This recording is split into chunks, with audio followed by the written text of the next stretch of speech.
आज जो है वो हम chapter number 9 class 9 federal board biology का सिलेबस कवर करने जा रहे हैं। आज हम रिप्रोडक्शन के बारे में पढ़ेंगे कि रिप्रोडक्शन क्या है, फिर इसकी टाइप्स पढ़ेंगे कि रिप्रोडक्शन की कितनी टाइप्स हैं, यानी कि सेक्सुअल रिप्रोडक्शन की बात करेंगे और एसेक्सुअल रिप्रोडक्शन की बात करेंगे, और फिर इसके बाद सेक्सुअल और एसेक्सुअल रिप्रोडक्शन में डिफरेंस जो है वो देखेंगे कि इनमें डिफरेंस क्या है। ये आपको बताते चलें, ये फेडरल बोर्ड में क्वेश्चन भी आता है कि सेक्सुअल एसेक्सुअल रिप्रोडक्शन में डिफरेंस क्या है, वो पढ़ेंगे। फिर उसके बाद एसेक्सुअल रिप्रोडक्शन की मुख्तलिफ टाइप्स जो कि मुख्तलिफ जानवरों में जो है, मुख्तलिफ ऑर्गेनिज़म में जो है वो देखी गई है, उनके बारे में पढ़ेंगे। किसके बारे में? हम मिसाल के तौर पर बडिंग के बारे में पढ़ेंगे, बाइनरी फिशन के बारे में पढ़ेंगे, फिर उसके बाद स्पोर फार्मेशन, फिर उसके बाद पार्थेनोजेनेसिस को हम डिटेल से पढ़ेंगे बेटा। सबसे पहले रिप्रोडक्शन क्या है? रिप्रोडक्शन जो है वो जानदारों की एक ख़ासियत है कि वो अपनी स्पीशीज़ को कंटिन्यू करने के लिए अपने ही जैसे जानदार पैदा करते हैं। This is called as reproduction. अगर हम इसको इंग्लिश में डिफ़ाइन करें कि it is ability to produce and create new young ones, that is called as reproduction. अब रिप्रोडक्शन जो है वो फिर दो टाइप की है। One is called as sexual reproduction and other is called as asexual reproduction. Sexual reproduction को जिनसी तौलीद कहते हैं और एसेक्सुअल रिप्रोडक्शन को गैर जिनसी तौलीद कहते हैं। तो सेक्सुअल रिप्रोडक्शन क्या है? ये मोस्टली जानदारों में और ह्यूमन में भी ऑब्ज़र्व की जाती है। ये रिप्रोडक्शन की ऐसी टाइप है जिसमें दो पेरेंट इन्वॉल्व होते हैं और वो दोनों पेरेंट्स गैमीट्स बनाते हैं, और गैमीट्स बनाने के बाद वो गैमीट्स आपस में फ्यूज़ करते हैं। तो माइंड में क्वेश्चन आता है कि गैमीट्स हैं क्या? गैमीट्स जो है ये वो सेल्स हैं जिनके न्यूक्लियस के अंदर क्रोमोसोम की तादाद हाफ होती है, मेल में भी हाफ होती है, फीमेल के गैमीट्स में भी हाफ होती है। तो सेक्सुअल रिप्रोडक्शन के दौरान ये दोनों गैमीट्स, अगर ह्यूमन की बात करते हैं तो स्पर्म और एग जो है ये दोनों मिलते हैं और इससे एक न्यू जानदार बनता है। तो इसका मतलब है कि सेक्सुअल रिप्रोडक्शन में टू पेरेंट्स इन्वॉल्व होते हैं और दोनों पेरेंट्स जो है यानी कि मेल और फीमेल गैमीट्स बनाते हैं। गैमीट्स फिर उसके बाद फर्टिलाइज़ करते हैं, उसके बाद एक जानदार बनता है। उस जानदार के अंदर डाइवर्सिटी होती है, वेरिएशन होती है। क्यों होती है? क्योंकि जब गैमीट्स बनने का अमल हो रहा होता है, वो अमल किसके ज़रिए होता है? मियोसिस के प्रोसेस के थ्रू। आपने पढ़ा होगा कि मियोसिस के प्रोसेस में क्रॉसिंग ओवर जो है वो होती है। क्रॉसिंग ओवर से जीन्स जो है वो शफल होते हैं और जीन्स शफल होने की वजह से नेक्स्ट जनरेशन में वेरिएशन आती हैं। तो इसका मतलब ये है कि वो जानदार जो कि सेक्सुअल रिप्रोडक्शन के थ्रू पैदा हुआ होगा उसमें डाइवर्सिटी होगी, उसमें वेरिएशन होगी, वो अपने पेरेंट्स की बिल्कुल कॉपी नहीं होगा। इसी बेस के ऊपर ऐसे जानदार न्यू इन्वायरमेंट में, कंपेटिटिव इन्वायरमेंट में या चेंजिंग इन्वायरमेंट में बेहतरीन तौर पर अडॉप्ट कर सकते हैं। तो ये हो गया सेक्सुअल रिप्रोडक्शन। फिर उसके बाद एसेक्सुअल रिप्रोडक्शन। ये एसेक्सुअल रिप्रोडक्शन आपको बताते चलें, आपकी ऑब्जर्वेशन में जो चीज़ें होंगे उसको हम लिंक करने चलते हैं। जो आप प्लांट्स की कटिंग करते हैं, यानी कि रोज़ की आप कटिंग करके उसको जाके घर में लगाते हैं, तो वो प्लांट जो है वो बिल्कुल अपने पेरेंट की कॉपी होता है। और वो जो आप कलम जाके लगाते हैं उस पौधे की, वो कोई उसमें गैमीट्स नहीं बनते। बग़ैर गैमीट्स के, बग़ैर फर्टिलाइजेशन के जो है वो आप वो कलम जाके घर में लगाते हैं और बिल्कुल वो उसी की कॉपी होती है। उसमें एक पेरेंट इन्वॉल्व होता है, that is called as asexual reproduction, जो कि ऑब्जर्वेशन में आपकी है।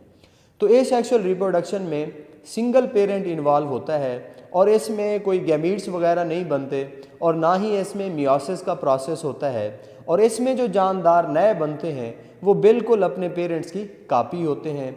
और अगली बात ये है, जब बिल्कुल वो कॉपी होंगे उनमें वेरिएशन नहीं होगी। जब वेरिएशन नहीं होगी तो वो नेक्स्ट इन्वायरमेंट में जब फेस करेंगे एनी इन्वायरमेंटल चेंज को, तो उनके अंदर क्या होगा कि वो उसको अडॉप्ट नहीं कर पाएंगे। और अगर कोई डिज़ीज़ आ गई या एनी एबनॉर्मेलिटी इन इन्वायरमेंट जो है या एडवर्सिटी आ गई, तो वो उसके साथ विथस्टैंड नहीं करेंगे, उनकी डेथ हो जाएगी। तो ये है बेटा difference between sexual and asexual reproduction. आइए हम इसके डिफरेंस को पढ़ते हैं और आपको बताते चले। This is an important short question from federal board examination point of view.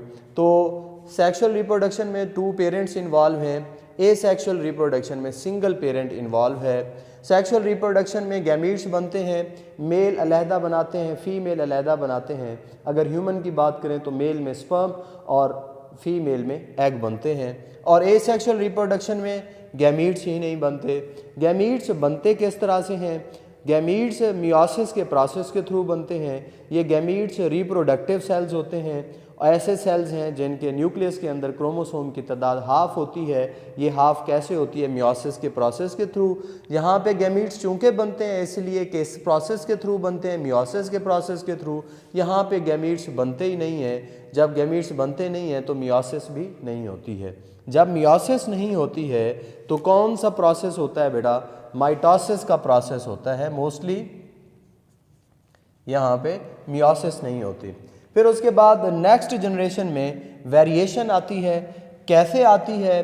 क्योंकि मियोसिस में एक प्रोसेस होता है प्रोफेज के अंदर, प्रोफेज 1 के अंदर, जिसको बोलते हैं क्रॉसिंग ओवर। क्रॉसिंग ओवर में जीन्स रिशफल होते हैं जिसकी वजह से नेक्स्ट जनरेशन में वेरिएशंस आती हैं। यहाँ पे जब मियोसिस नहीं होएगी, वेरिएशन नहीं आएगी और वो जानदार जो है वो जेनेटिकली आइडेंटिकल होंगे। और फिर उसके बाद ये जानदारों में जैसा कि वेरिएशन होती है ये इसलिए चेंजिंग इन्वायरमेंट में अडॉप्ट कर जाते हैं। और ये जो जानदार हैं इनमें जेनेटिक वेरिएशंस नहीं होती, ये जेनेटिकली आइडेंटिकल होते हैं। तो इसलिए नेक्स्ट जनरेशन जो है वो चेंजिंग इन्वायरमेंट को अडॉप्ट नहीं कर सकती। और भी ये नुकसान होता है ए सेक्सुअल रिप्रोडक्शन के थ्रू जो जानदार पैदा होते हैं उनको एक लॉस फेस करना पड़ता है। वो लॉस ये है कि जब भी कोई डिज़ीज़ आती है वो उस डिज़ीज़ के साथ विथस्टैंड नहीं कर सकते, टॉलरेट नहीं कर सकते, इम्यून नहीं हो सकते और उनकी क्या हो जाती है? डेथ हो जाती है। तो this is the difference between sexual and asexual reproduction. Next जो है वो हम ए सेक्सुअल रिप्रोडक्शन की टाइप जो है वो पढ़ रहे हैं, that is called as binary fission.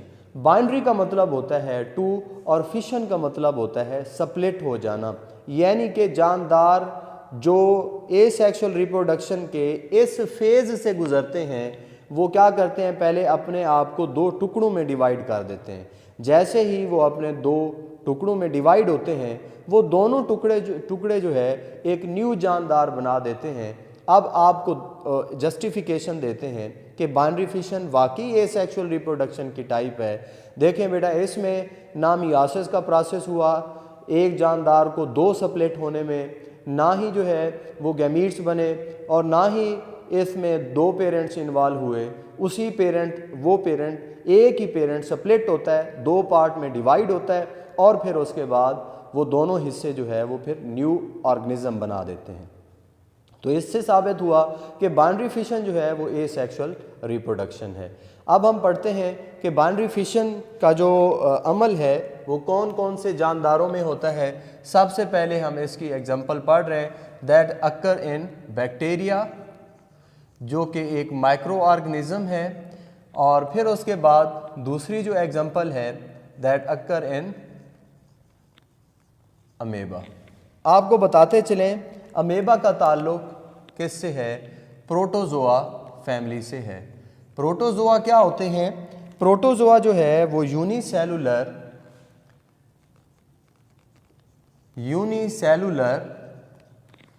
Animal like protist होते हैं। एनिमल लाइक क्यों कहा? क्योंकि ये मूव करते हैं। अमेबा की आपको मैं अगर डायग्राम बना के दिखाऊं बेटा, ये इस तरह से होते हैं और ये फ्रेश वाटर में एग्जिस्ट करते हैं। तो बैक्टीरिया जो है, ये इसकी डायग्राम बनाई गई है बैक्टीरिया की। इनमें जो है वो क्या होता है, बाइनरी फिशन का प्रोसेस होता है।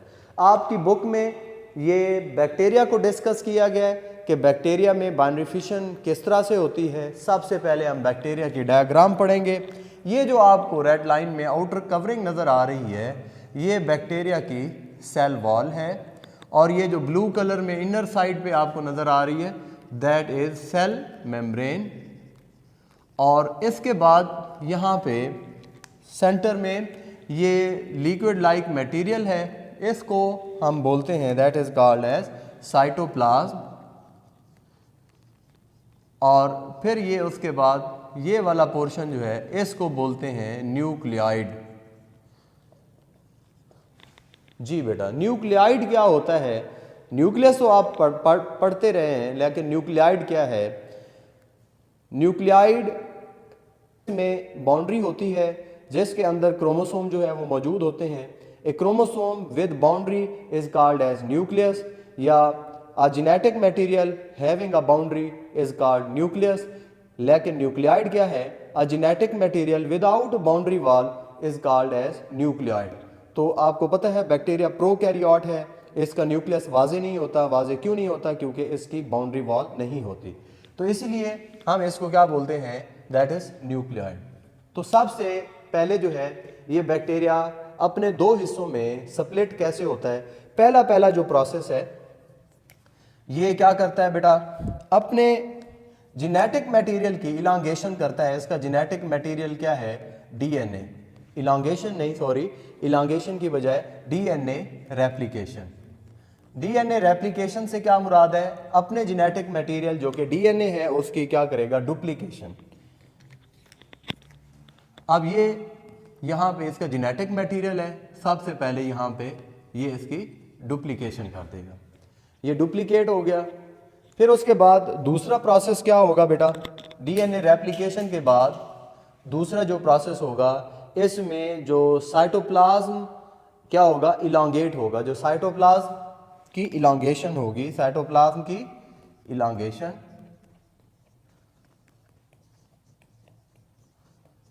जैसे ही साइटोप्लाज्म की इलांगेशन होगी तो इसके नतीजे में जो न्यूक्लियाइड है वो सेपरेट हो जाएंगे एक दूसरे से, सेपरेट फ्रॉम ईच अदर। अब इसको समझें बेटा। अब आप ये देखें कि ये जो है ये न्यूक्लियाइड है और इसके इर्द गिर्द जो है वो साइटोप्लाज्म ने इसको कवर किया हुआ है। अब ये क्या होगा? साइटोप्लाज्म की ये जो कवरिंग है इलांगेट होगी। जैसे ही इलांगेट होगी तो क्या होगा? ये इस जेनेटिक मटेरियल को इस पोल पर, इस किनारे पर ले जाएंगे बेटा।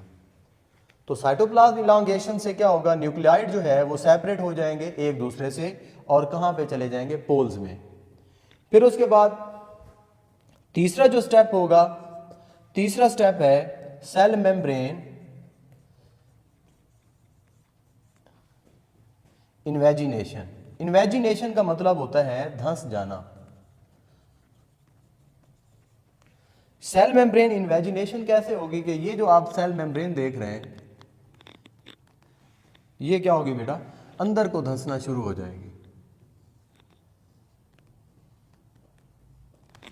ये सेल मेम्ब्रेन अंदर की तरफ धंसना शुरू हो जाएगी।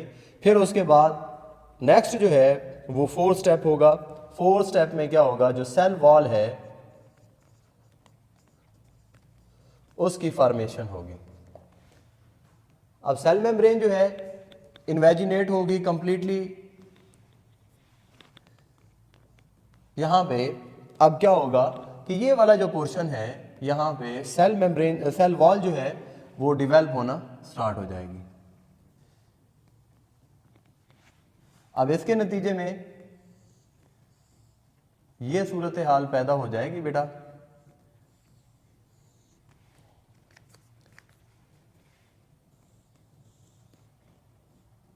ये सेल मेम्ब्रेन है, ऊपर वाली सेल वॉल है और ये इसका बेटा जेनेटिक मटेरियल, ये भी इसका जेनेटिक मटेरियल। फिर उसके बाद ये साइटोप्लाज्म, ये भी साइटोप्लाज्म, ये जो है फ्लैजेला, यहाँ पे भी ये फ्लैजेला। तो ये देखें एक जानदार दो में क्या हो गया, स्प्लिट हो गया, और वो दोनों जो जानदार जो स्प्लिट हुए हैं उन्होंने जो दोनों पार्ट्स जो स्प्लिट हुए हैं उन्होंने एक नया जानदार बना दिया है, that is called as binary fission. ये बाइनरी फिशन बैक्टीरिया में हमने पढ़ा, अमेबा में भी बेटा इस तरह होता है।